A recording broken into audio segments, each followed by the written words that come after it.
Set a spark to your integrated business and marketing strategies with America's top entrepreneurs and business leaders here at Integrate and Ignite with your host, Lori Jones.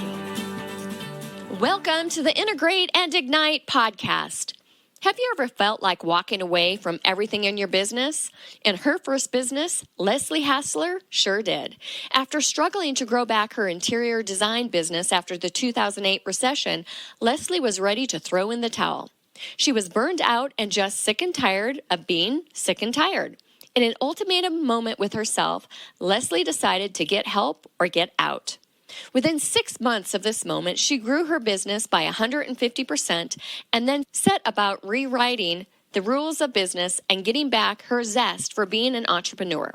Welcome to the show, Leslie. Howdy, thanks for having me. Well, I tell you, yourbizrules.com is something of a masterpiece, I must tell you.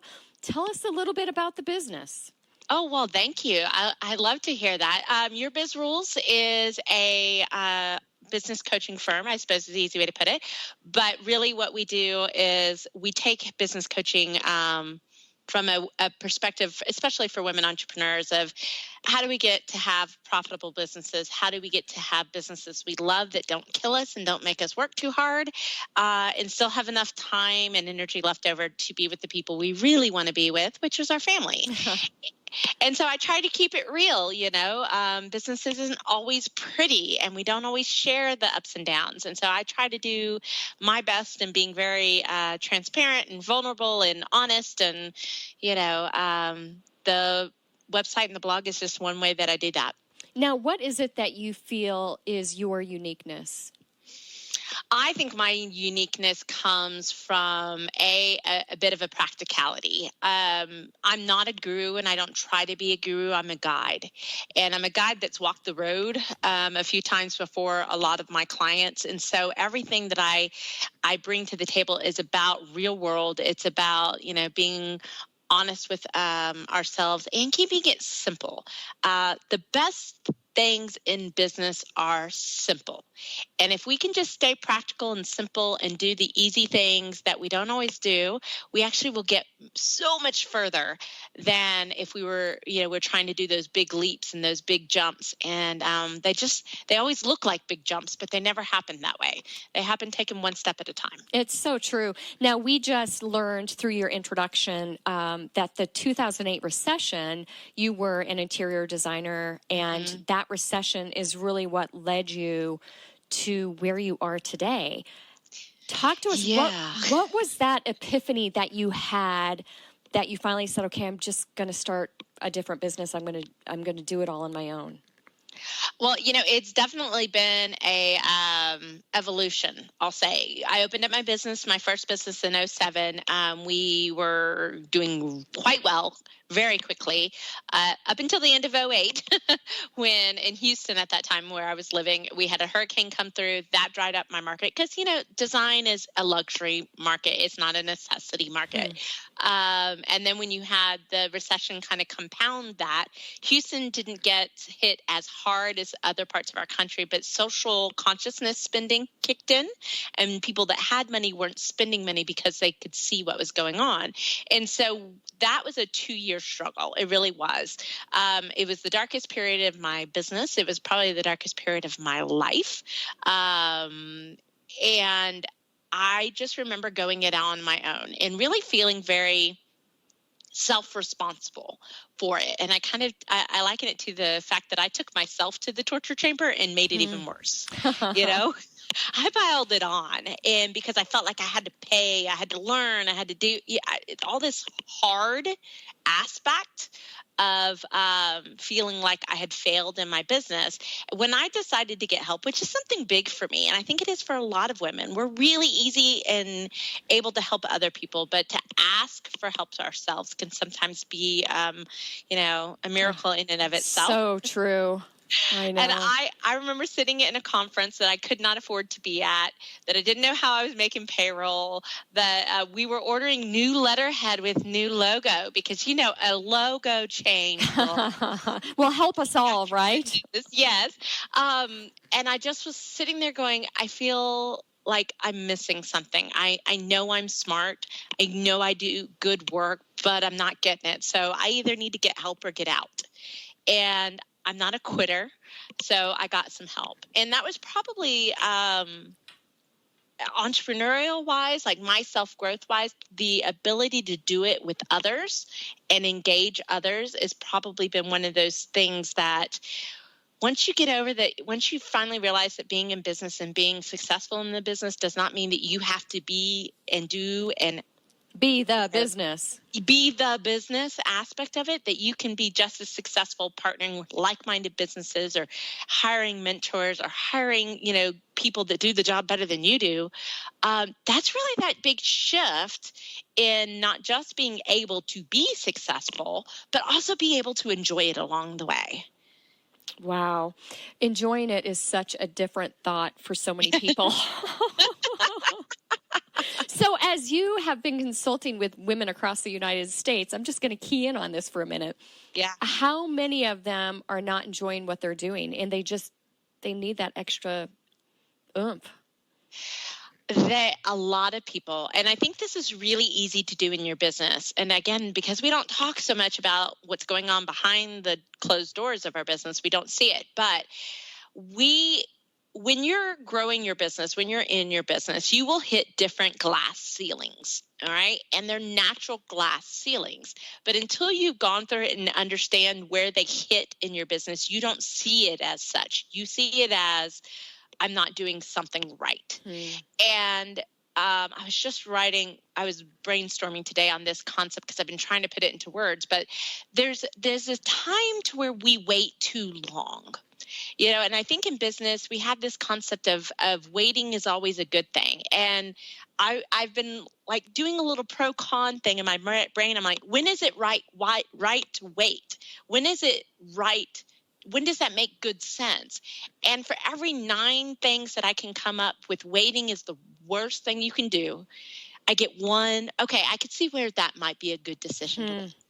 Interesting. And so what happens to you is you get into that.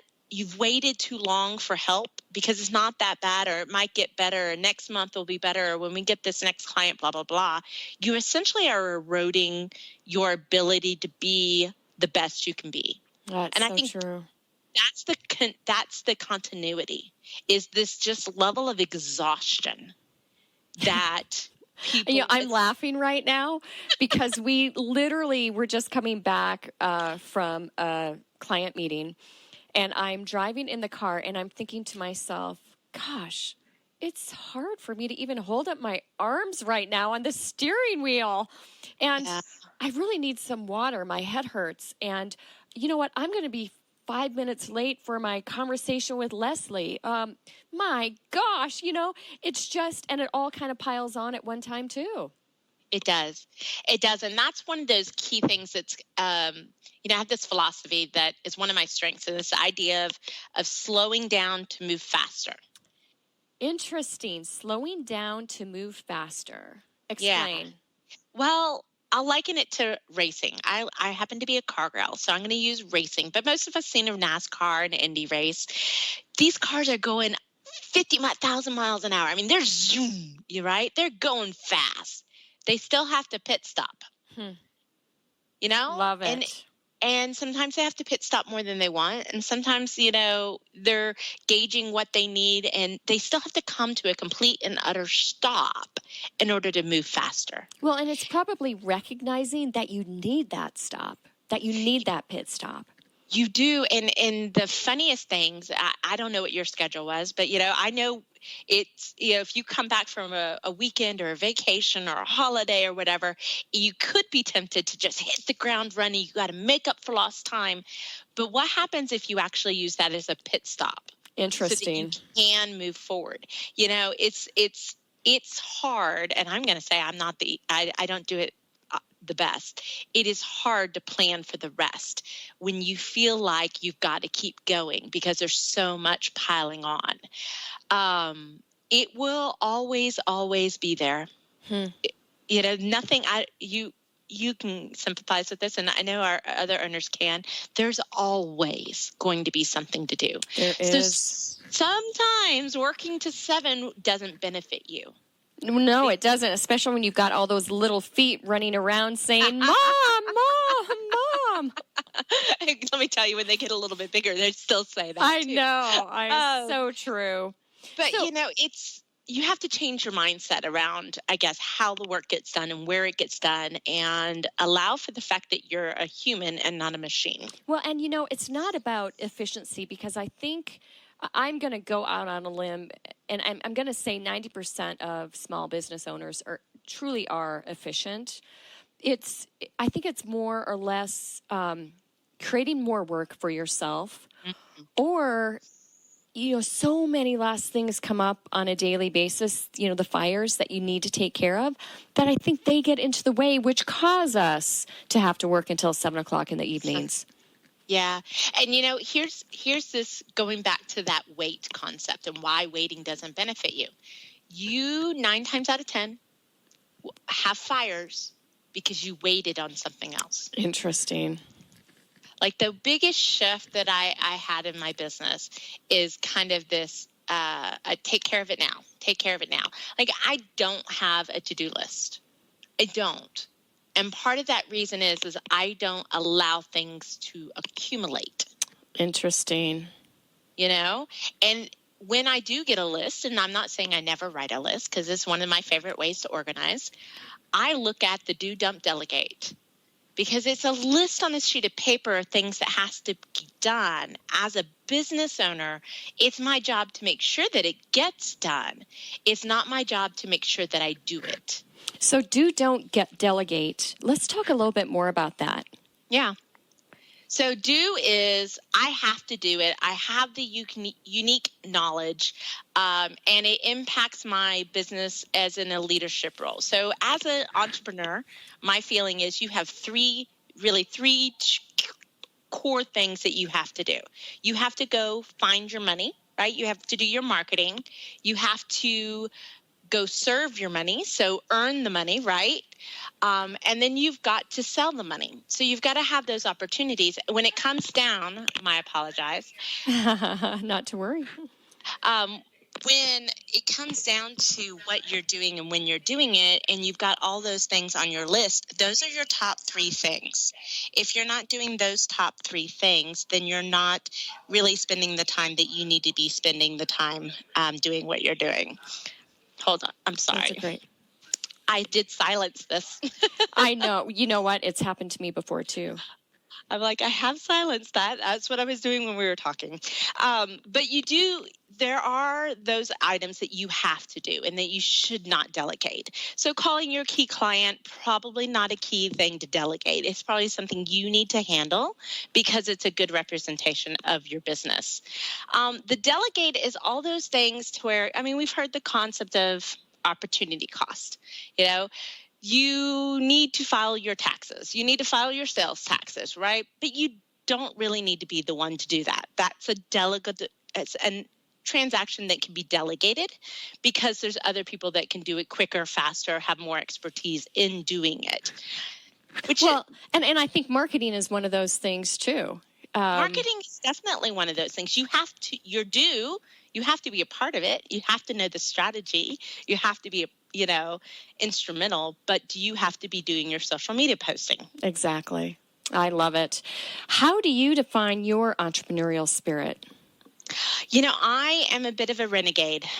So I don't think anyone listening to the show at this point in time would understand that at all, Leslie. No? Does that come through? Just a little bit. I am a bit of a renegade. So if you tell me it can't be done, I'm going to tell you how it can. And that's just, I see opportunity. And so I hardly ever see closed doors. And anytime I get told no, I probably try to find the way to make it a yes. And it's a bit of a game. So being a renegade is definitely there. The slowing down to move forward is a big part of my entrepreneurial spirit. But I think also is this element of play. I'm entering into my 10th year as an entrepreneur. I want to have fun. Good for you. And the playfulness comes in the part of enjoying what I do. And if I don't enjoy it, then I do dump or delegate, right? If I find there's something in my business and I'm not enjoying it, I delegate it away right then and there because it's not a good use of my resources. But the playfulness also is, this is my second business. Your Biz Rules is my second business. Things that worked in my first business do not translate to the second business. It just doesn't work always the same way you think it should. And so I think with entrepreneurialism, if you don't have this kind of like mad scientist approach to your business, you're going to miss out on the secret sauce. Now, you talk a lot when you are consulting with companies about really finding that breakthrough. Do you feel that your breakthrough was going through what you did in 2008 and then ultimately leading you to your business rules? It had a lot to do with it. And it had a lot to do with just the relief I think that my clients have. Mm-hmm. Usually it's coming in going, oh, I need more clients. I need more this. We need all of these more, and comes out with going, oh, well, I wasn't thinking the right solution to the problem. And once we fix the problem, not only do I have what I want, but now I'm actually enjoying it. There's peace, there's calm. I don't feel like I'm putting out a fire every 3 days. And I don't know that you can communicate that, or you can help guide people to achieving it in their own businesses if you haven't had your own trial by fires. It's so true. And knowing that it's okay. It's normal. It's okay. It's normal. I mean, there are hard decisions. I had a client that had to let go of an employee. Good business decision, but we always want to take care of people. Just having somebody there some days to say, you know what, it does suck. It's horrible, but here's how we can do it with love. Now, you carved a very, very unique niche for yourself in being a female-owned business and only working with female-owned brands. At what point in time did you know that was going to work for you? And I guess at the same time, have you ever had businesses that are owned by men want you to consult with them? So I have had gentlemen as clients, and because everyone asks me, I was like, no, I won't turn down a good client, But what the defining or what the commonality is there's a focus on family. There's a focus on not, I guess, having that quintessential male role of working 80 hours a week and never seeing my family. So there's always my clients always have that strong like family element. Like, I will be at my children's ball games. This is what I want. And we just, get the business to do it for them. I think the flip side is everybody thinks they have to wait for everything they want. Like, I'm going to open up a business to be my own boss and to be able to work when I want to work and make the money I want to make. But we think it's a future thing. It's something you have to earn, and it's not. It's an intention thing. It's something you create. And so that has to be that general desire. Now, with women, I think what it is that because I'm not on both sides of the fence, I don't know how to do this. I'm a very process-oriented kind of linear thinker sometimes. And so I get the nuts and the bolts and the mechanics of a business.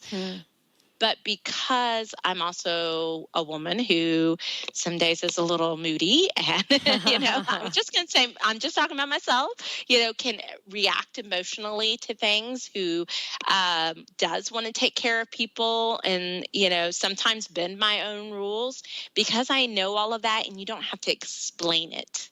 Or be judged by it. Because I've worked with, male mentors, and they don't get why I need to pick up my children. Right. It's so true. And I think it's gotten a lot better over the years. Past 5 years, tremendously so. There were times where, I'll never forget this. I was in a meeting with Coors years ago, probably 20 years ago. And I'm looking at my counterpart there. Her name is Julie. And I'm looking at her. And all of a sudden I realized that she's got Cheerios in her hair. And her son that morning had a temper tantrum at the table and just threw his Cheerios and his milk all over her. And she was so focused on getting to the office on time that she let it go. She didn't care. I mean, she got as much as shook her head, got as much as she could out, but then she was off to the races. And today, and I think Coors, by the way, is really great when it comes to family life.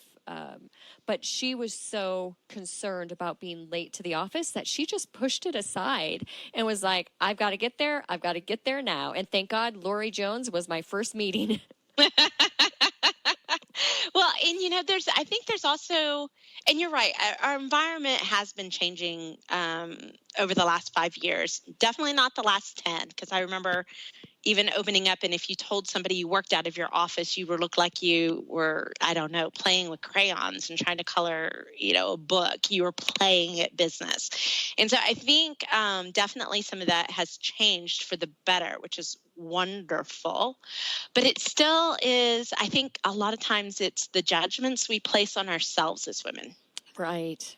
That's yeah. And we are, I think, our worst critics, right?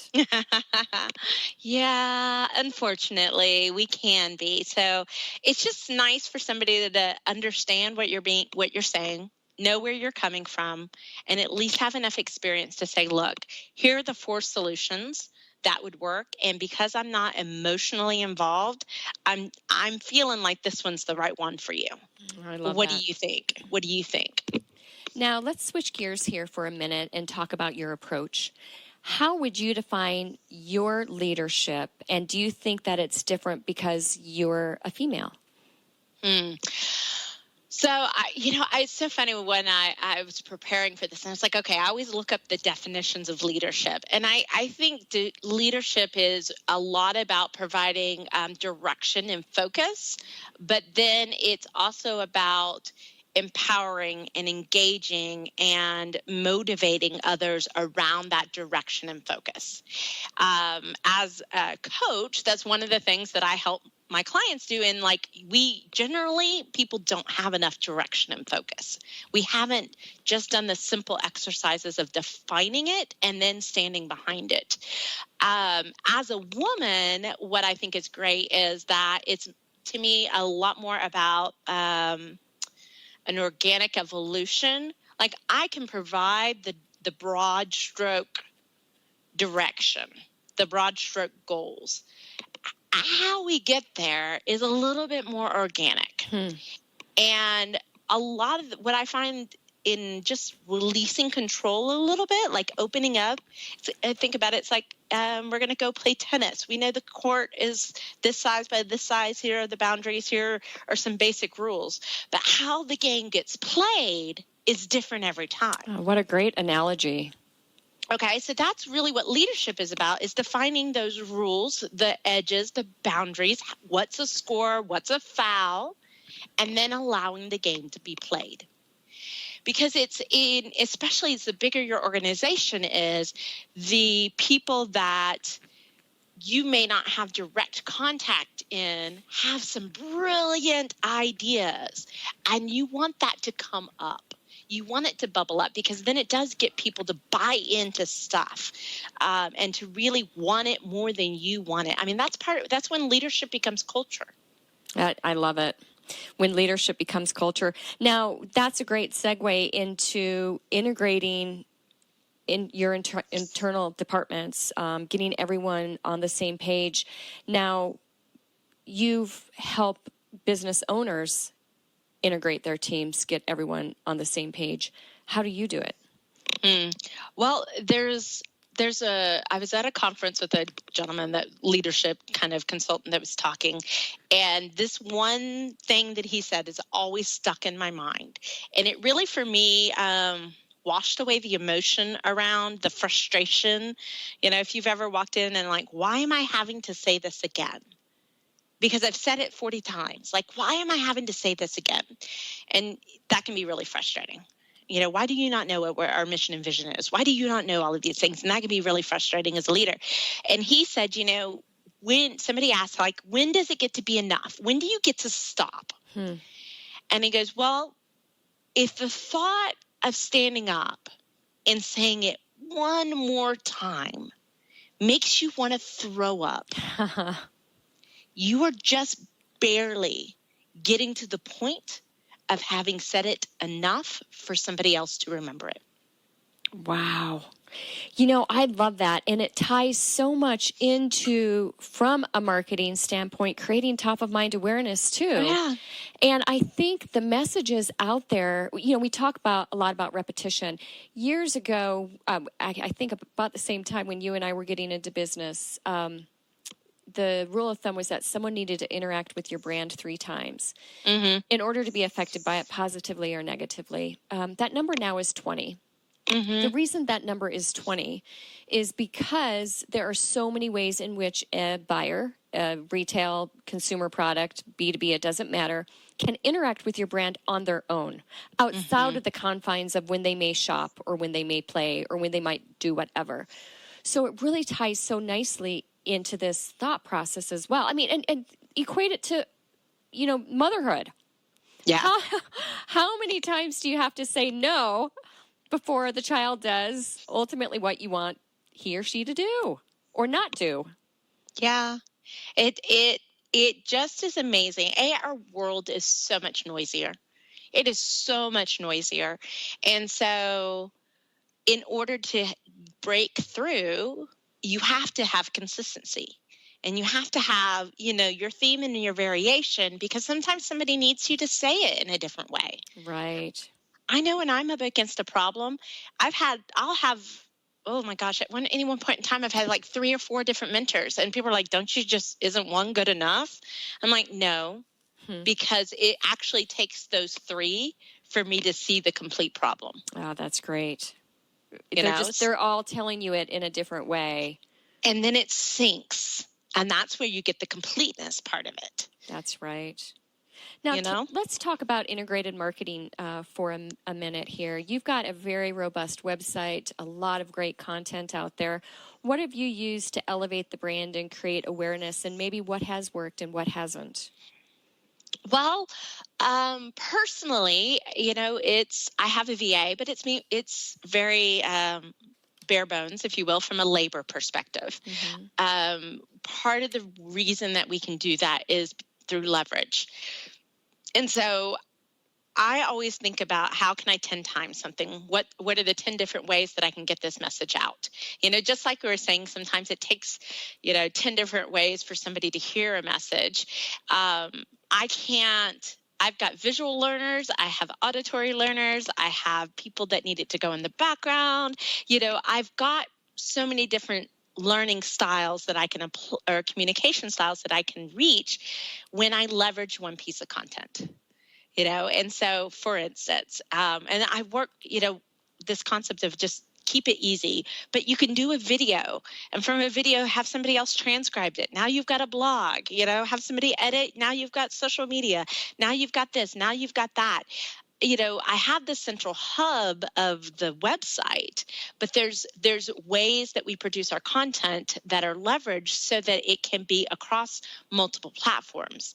So a lot of times people are like, oh my gosh, you're on everything. I'm like, yeah, but it's not hard. It just takes planning. It takes some strategy behind it and some consistency and some intent, but it's not hard. So it's just a matter of creating simplicity. Now, I will say for me, myself, and I can create content as the day is long, although I'm in a little bit of a dry spell right now. Hey, it happens. It happens. And I'm just being quiet, and I'm just being with it. And I will eventually start regurgitating content like crazy again. Do you feel that back to the VA side of this, if the more you talk, even if you're talking to yourself, quite frankly, the more concepts that you can come up with? Copy concepts? Yes, I think so. And I think talking is really key. Like if I've got a client that's blocked behind something, I will put down, and this is the journalist in me. My first degree is in journalism, but I'll put down my pen and paper. And this is what's really crazy. It's like, put down the pen and paper, because people are afraid of what they get documented by anymore, right? Yeah. We have this little subconscious paranoia happening. Put down the pen and paper, hit the record button, and just talk. That's fantastic. And even if it's, not just you, just, have somebody ask you some questions. Do the 5 whys. The 5 why exercise is amazing. I love watching people do it. So you don't know what you're going to talk about, say something, and then have somebody ask you why. And then when you've said that, have them ask you why again, 5 times. We use that a lot as a part of a training for our own team members when they're moderating SWOT analysis. Is that all too often, if you're going to ask people what their strengths are, they're going to give you something very surface oriented. And the more you ask why, the more in depth they'll get with their answer. And you can really get to the bottom of why that is or is not what they might be responding to. Such a valuable reminder for everyone listening today. Always ask yourself why. And I love the idea of 5 times. That's a great rule of thumb. Cool. It's cool. It's fantastic is what it is. Tell us about a challenging time or a situation outside of course, this 2008, which led you to where you are today, that could have devastated or even ruined the business, but you persisted, you made those tough decisions, you've triumphed, and you've taken that once painful memory and you've applied it to the way you work today. So I think probably the next really transforming segment of my business was, we brought back the interior design business, grew it 150% in 6 months, and that was great and fine and groovy. And I had staff of 4, and I think we served 50 clients in a year, everything you could want, right? Yep. Or so you thought. My husband and I made a decision to move from Houston to Dallas and basically get closer to his parents for health reasons, their health. And in doing so, I had to pull myself out of the business. Like I could not, move our entire family from one city to the next, sell a house, buy a house, run a business and all of this stuff if I was still working those 80-hour work weeks, 60 to 80 hours, which is what I was doing. And so I pulled myself out. I had to do, remember I told you, the big 3 things that's what I concentrated on, and I let go of everything else. And I sat down in my business about 6 months, into the process, and I fully expected to see a decrease in my business. And I was even mad at myself for waiting 6 months. This should be something you do, but it was busy time. And we grew 20%. And I was like, what the bleep? I bleeped myself for you. Okay, well, thank you so much. That helps post-production. But what was I thinking? Because I was only working about 15 to 20 hours in my business. What was I doing those other 40 to 60 hours? Good gravy. And then I started to play with it. I was like, well, let's see what we can get away with. Let's play with this. And through the end of that year, I had lost all my staff through one reason or another, wanted to move back home, got pregnant, whatever it was, just natural, somewhat attrition that I think the move kind of precipitated. But I looked at it again, and I again expected my business to shrink.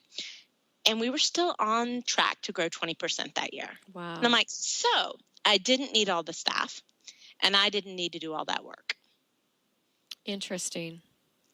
So you kind of touched on it a little bit earlier. We're trying to be efficient, but we also create busyness. Mm-hmm. And we do things that don't have impact. And so that probably in that trial of moving from one place to another, couldn't find a house, reconstructing business, a word of mouth business was what the design was. I'm moving to a new market, didn't know anybody anywhere. I put the good business principles that we fixed in the business to work and trusted in them. And then I just stopped doing all the junk. I love that. The junk. The junk. We could have a discussion about the junk, that's for sure. Well, anytime the words that start to come out of my mouth that say I'm too busy, anytime I say that, like if somebody says something, I'm like, oh my gosh, I'm just too busy. I have to stop. That's like that little tap on the shoulder that you're doing too much junk. Yeah, that's just such a fantastic lesson for everyone. And thank you so much for sharing that. It was what I'm intrigued by is this is a major life change that you were moving from Houston to Dallas. Uh-huh. And that took guts. It really did. And it took guts from the standpoint of what you'd already built. But you made that decision to do it because it was important to you and your husband. It was important to you and your family, which is back to one of the things that we talked about a minute ago. If the commonality of the people that you work with is the focus on family, then you're going to have a great relationship with them. Mm-hmm. And that's become one of your core values. It is a big core value, and it's probably the reason I've done everything in my business, is why I walked away from the design business, being successful, to start a new business, doing something I'll tell you, didn't know that I had the guts or that I should be doing, that kind of imposter syndrome type of thing. Right. But every step has been because of my family. And there was a quote that I saw from Mark Cuban, of all people, this quote came from, and he said, I have the opportunity to build businesses anytime. I can build 1 million businesses, but I only get one opportunity with my children. I love that. Yeah. And so that is a pretty defining statement for how I look at business and look at my life. Yeah, it's very, very true. So let's talk about success. Yeah. Is there a point in which you feel that you're there, or is that magic moment that you've made it? For me, probably not, because it's not my way, I suppose. I am always that can do it bigger, can do it better, can do it faster person. And that's the way my mind works at, which means I've had to work hard at being present with my successes. How do you isolate them and know that it's a success? It's not just a step. So I was having a conversation a couple weeks ago with a business owner who's got a lot of frustration, and we're just chatting. I'm not trying to say, hey, you need a coach or anything like that. We're just chatting. And she says to me, well, I can see you're not hungry. You must be doing well enough. And I kind of stopped. I was like, let's stop right there. And I went, I can always do better in my business. I could add 3 clients to my business right now. I have that bandwidth, and that's the goal I'm working on. However, I love that you just said that I'm calm about it. That is a success to me. Good for you. Is the fact that do I have things to work on? Yes, I have things to work on. But to me, because I want to enjoy my business, because I want to be, have those financial markers just like everybody else does. But at the same time, I have the faith and the perseverance to know that it might not be today, but that doesn't mean it's not going to be tomorrow. Good for you. So it's in finding those moments that I feel the most successful. When I say, you know what, I see a slowdown coming, I can scale back and stay profitable. That's success. Being profitable at any stage of your business, no matter what it is, that's success. It sure is, isn't it? And we have to remind ourselves about that. Yeah, we do. Now, I'm sorry, go ahead. You go ahead. No, go for it. You've already shared don't delegate as a business strategy, or really, sitting in the decision-making desk, a great strategy. Do you have another strategy or process that if you implemented and business owners implemented, that their teams could consistently apply every day would result in big wins for them? And I love this question. And I think you have to make it very subjective to the position, to the role, to whatever it is. But you have to ask, what's your one thing today? Is my one thing, is it to provide outstanding customer service, to find opportunities to wow and delight? Is that how I impact the bottom line today? Is my one thing, because I'm a manager of 10 people, is to go find all the good today, because good motivates more than bad? Nice. It's finding what your one thing is and then doing it and getting it done each and every day. Growth in a business does not come through leaps. We just talked about it. It's a staircase to heaven. You have to step on every step. You might be able to take 2 at a time, but you have to take a step every day. And so it's when we don't take steps that we're actually falling behind and failing or not seeing what we want to do. But you just have to do that one thing every day. You do it, and believe me, 90 days pass and you'll be floored. I tell you, I'm floored by so much wisdom that you've shared with us today. If there's one thing that you want to be known for, what is it and why? I want to be known as the person who believed in others. I want to be known as the person that you could ask a question of and I'd answer. Nice. Yeah. It's that pay it forward mantra, I guess. I personally believe in carpe diem. And I want to, slide into heaven with champagne in one hand and strawberries in the other, saying, woohoo, what a ride. And so I let that be my guiding force. I'm here to live life. And you will, Leslie Hasler. Thank you so much for being on the show today. Yourbusinessrules.com does rule, by the way. And I love the fact that you're not going to slow down to move faster because you still need those pit stops. Thank you so much for being on the show. Thanks for having me. This episode is complete, but the inspiration has just begun. Head over to avocetcommunications.com for show notes and more aha moments. Tune in regularly to ignite your integrated business and marketing strategies with Lori Jones and the Integrate and Ignite podcast.